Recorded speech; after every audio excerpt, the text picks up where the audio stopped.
Hello friends, welcome to government jobs notification. SSC CHSL की तरफ से एक बहुत अच्छी वैकेंसी आई है जिसका नाम है combined higher secondary level examination 2022, जिसके ऑनलाइन फॉर्म स्टार्ट हो गए हैं और 4 जनवरी 2023 इसकी फॉर्म भरने की लास्ट डेट है। और पेमेंट की लास्ट डेट 6 जनवरी है अगर चालान के थ्रू आप पेमेंट करते हैं, और ऑनलाइन पेमेंट की 5 जनवरी है। यहाँ आप वो सारी डेट्स देख सकते हैं। For window for application form correction, मतलब अगर आप फॉर्म भरने में कोई गलती कर देते हैं तो उसके लिए आपको करेक्शन करने का भी मौका दिया जाएगा, जो 9 जनवरी और 10 जनवरी है। फिर आपकी पहली टीयर 1 कंप्यूटर बेस्ड एग्ज़ाम होगी, वो फरवरी या मार्च में कंडक्ट हो सकती है। तो हम आगे बढ़ते हैं।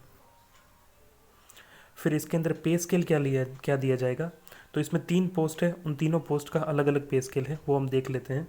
तो सबसे पहले है लोअर डिवीजन क्लर्क एलडीसी और जेएसए जूनियर सेक्रेटरीट असिस्टेंट, ये दोनों लेवल 2 की पोस्ट है।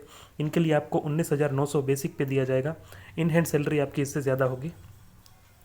फिर दूसरी है डेटा एंट्री ऑपरेटर, वो लेवल 4 और लेवल 5 दोनों पोस्ट है इसमें। लेवल 4 के लिए 25,500 बेसिक पे है और लेवल 5 की पोस्ट के लिए 29,200 बेसिक पे होगा आपका। फिर data entry operator grade A, वो लेवल 4 की पोस्ट है, उसके लिए 25,500 बेसिक सैलरी आपको दी जाएगी। फिर इसकी वैकेंसीज़ की बात करें तो इसमें 4500 से भी ज़्यादा वैकेंसी है। अप्रोक्सीमेटली 4500 वैकेंसी अभी रिपोर्ट की गई है, लेकिन और आगे जाके बढ़ सकती है। फिर क्रूशियल डेट, मतलब क्रूशियल डेट वो डेट जिस डेट से पहले के आपके सारे डॉक्यूमेंट्स होने चाहिए। तो अगर आप कोई भी रिजर्वेशन का फ़ायदा लेना चाहते हैं, एससी एसटी ओबीसी ईडब्ल्यूएस या पीडब्ल्यूबीडी, तो उसके लिए जो क्रूशियल डेट है वो 4 जनवरी 2023 रखी गई है। मतलब आपके सारे डॉक्यूमेंट्स 4 जनवरी 2023 से पहले के होने चाहिए, तो ही आप उसके लिए रिजर्वेशन क्लेम कर सकते हैं, वरना आपको रिजर्वेशन का फ़ायदा नहीं दिया जाएगा।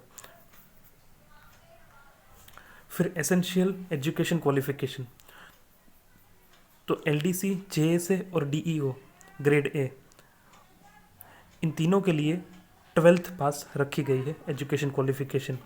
मतलब आपने 12th किया होना चाहिए या फिर उसके इक्विवेलेंट एग्ज़ाम आपने पास की होनी चाहिए। और the candidate must possess essential qualification on or before the cut off date, that is 4 January 2023। मतलब 4 जनवरी 2023 से पहले आपका 12th का रिजल्ट आ जाना चाहिए, तो ही आप इस फॉर्म को अप्लाई कर सकते हैं। फिर एप्लीकेशन फ़ीस की बात करें तो 100 रुपये रखी गई है। Women candidates, SC ST PWBD ex service man के लिए कोई फ़ीस नहीं रखी गई है। फिर window for application form correction, मतलब अगर आपसे फॉर्म भरने में कोई गलती हो जाती है तो उसके लिए आपको 9 जनवरी और 10 जनवरी इन 2 दिन के अंदर आप फॉर्म को करेक्ट कर सकते हैं। उसके लिए आपको 200 रुपये फ़ीस भरनी पड़ेगी अगर आप पहली बार करेक्ट करते हैं तो, और अगर आप दूसरी बार करेक्ट करते हैं तो आपको 500 रुपये फ़ीस भरनी पड़ेगी। फिर स्कीम ऑफ एग्जामिनेशन देखते हैं, तो ये 2 टीयर में एग्ज़ाम कंडक्ट करवाई जाएगी। पहले आपका टीयर 1 लिया जाएगा जो क्वालिफाइंग होगा, मतलब अगर आप वो क्वालिफाई करेंगे तो ही आप टीयर 2 दे सकेंगे, और आपका फाइनल सिलेक्शन जो होगा वो टीयर 2 के मार्क्स के बेस पे होगा। फिर स्कीम ऑफ एग्जामिनेशन देख लेते हैं, तो टीयर 1 के अंदर 4 टॉपिक्स पूछे जाएंगे, जिसमें सबसे पहले इंग्लिश है, उसके लिए 25 क्वेश्चन होंगे और 50 मार्क्स होंगे। फिर जीके है, उसके लिए भी 25 क्वेश्चन होंगे, 50 मार्क्स होंगे। सॉरी, जनरल इंटेलिजेंस मतलब रीजनिंग, उसके लिए 25 क्वेश्चन होंगे और 50 मार्क्स होंगे। फिर क्वांटिटेटिव एप्टीट्यूड मतलब मैथमेटिक्स, उसके लिए भी 25 क्वेश्चन होंगे और 50 मार्क्स होंगे। फिर जनरल अवेयरनेस मतलब जीके, उसके लिए भी 25 क्वेश्चन होंगे और 50 मार्क्स होंगे। और ये पूरे 100 क्वेश्चन होंगे और 200 मार्क्स होंगे। इसके लिए आपको 60 मिनट का समय दिया जाएगा। फिर टीयर 2 एग्जामिनेशन, मतलब अगर आप टीयर 1 क्वालिफाई करते हो तो उसके बाद ही आपको टीयर 2 एग्ज़ाम देने का मौका दिया जाएगा। और टीयर 2 एग्ज़ाम 2 सेशन में लिया जाएगा, मतलब एक ही दिन कंडक्ट करवाया जाएगा, जिसके अंदर सेशन 1 के अंदर 3 सेक्शन होंगे। जो पहला सेक्शन है उसमें मैथ्स और रीजनिंग, देखिए यहाँ आप देख सकते हैं, यहाँ अच्छे से दिया गया है। देखिए, tier 2 examination include following 3 sections having 2 module each, मतलब हर 3 सेक्शन होंगे और हर तीनों सेक्शन में 2-2 मॉड्यूल होंगे। जैसे पहला सेक्शन है उसमें मैथमेटिकल एबिलिटी और रीजनिंग एबिलिटी, मतलब 1 घंटे का टाइम होगा, और मैथ्स और रीजनिंग ये 2 सेक्शन होंगे, दोनों के 30-30 क्वेश्चन होंगे, वो मैं आपको आगे दिखाता हूँ। फिर सेक्शन 2 होगा, उसके अंदर इंग्लिश और जीके ये दो मॉड्यूल होंगे, मतलब ये दोनों सब्जेक्ट के क्वेश्चंस पूछे जाएंगे। और फिर सेक्शन 3 वो पूरा कंप्यूटर के ऊपर होगा, जिसमें मॉड्यूल 1 होगा वो कंप्यूटर नॉलेज टेस्ट, मतलब उसमें 15 एमसीक्यू पूछे जाएंगे कंप्यूटर के।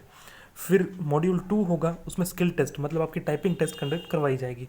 उसका इंडिकेटिव सिलेबस आप यहाँ से देख सकते हैं कि देखिए, पहले सेक्शन 1 मॉड्यूल 1 में मैथ्स और रीजनिंग दोनों के 30-30 क्वेश्चन होंगे और हर किसी के 3-3 मार्क्स होंगे, मतलब टोटल 180 मार्क्स का सेक्शन 1 होगा। फिर जैसे ही 1 घंटा कंप्लीट होगा तुरंत आपको सेक्शन 2 में मूव करवा दिया जाएगा। और सेक्शन 2 में मॉड्यूल 1 और मॉड्यूल 2 उसमें भी 2 मॉड्यूल है, पहला इंग्लिश होगा और दूसरा जीके होगा। इंग्लिश के 40 क्वेश्चन होंगे और जीके के 20 क्वेश्चन, मतलब इसके की भी 60 क्वेश्चन और हर किसी के 3 मार्क्स होंगे, मतलब 180 मार्क्स इसके हो गए। फिर होगा सेक्शन 3, ये क्वालिफाइंग है, इसके मार्क्स आपके फाइनल रिजल्ट में नहीं जोड़े जाएंगे। कंप्यूटर नॉलेज टेस्ट, उसके 15 क्वेश्चन होंगे और हर किसी क्वेश्चन के 3 मार्क्स, मतलब 45 मार्क्स का ये सेक्शन 3 का मॉड्यूल 1 होगा, ये जिसमें कंप्यूटर की नॉलेज आपकी चेक की जाएगी, जिसमें बेसिक कंप्यूटर नॉलेज पूछा जाएगा, एमसीक्यू पूछे जाएंगे। और हर पहले 2 सेक्शन हैं तो मैथ्स और रीजनिंग, उसके लिए आपको 1 घंटा दिया जाएगा और जैसे ही 1 घंटा कंप्लीट होगा तुरंत आपको दूसरे सेक्शन में मूव करवा दिया जाएगा, जिसमें आपका इंग्लिश और जीके का टेस्ट होगा, इसके लिए भी 1 घंटा दिया जाएगा। और जैसे ही वो 1 घंटा कंप्लीट होगा आपको तीसरे सेक्शन कंप्यूटर नॉलेज में मूव करवा दिया जाएगा। और ये तीसरा सेक्शन कंप्लीट होने के बाद आपको थोड़ा सा ब्रेक दिया जाएगा, उसके बाद आपकी स्किल टेस्ट कंडक्ट करवाई जाएगी, जिसमें वो मॉड्यूल 2 होगा सेक्शन 3 का। उसमें पहले पार्ट ए होगा वो skill test for DEO data entry operator के लिए होगा, और फिर पार्ट बी होगा वो एलडीसी और जेएसए के लिए होगा। और पार्ट ए 15 मिनट के लिए कंडक्ट करवाया जाएगा और पार्ट बी 10 मिनट के लिए कंडक्ट करवाया जाएगा। फिर अगर आप टीयर 2 क्लियर करते हो तो आपको एक ऑनलाइन पोस्ट प्रेफरेंस फॉर्म भरना होगा, जिसके अंदर आपको जो पोस्ट चाहिए वो पोस्ट आप उसमें भर सकते हैं। और वो पोस्ट प्रेफरेंस फॉर्म भरने के बाद एक फाइनल फिर आपको डिपार्टमेंट अलॉट कर दिया जाएगा और डायरेक्टली आपको डॉक्यूमेंट वेरिफिकेशन के लिए बुलाया जाएगा जिस डिपार्टमेंट में आपका सिलेक्शन होगा। इसलिए इस बार एसएससी जो है वो आपका डॉक्यूमेंट वेरिफिकेशन नहीं करेंगे, बल्कि जो डिपार्टमेंट में आपका सिलेक्शन होगा वहाँ डायरेक्टली आपका डॉक्यूमेंट वेरिफिकेशन होगा। इसलिए कोई भी इन्फॉर्मेशन जो आप फॉर्म भरते टाइम डाल रहे हैं वो उसको फाइनल गिन लिया जाएगा, इसलिए बहुत ध्यान से फॉर्म भरें, कोई भी गलती ना करें। Thank you so much.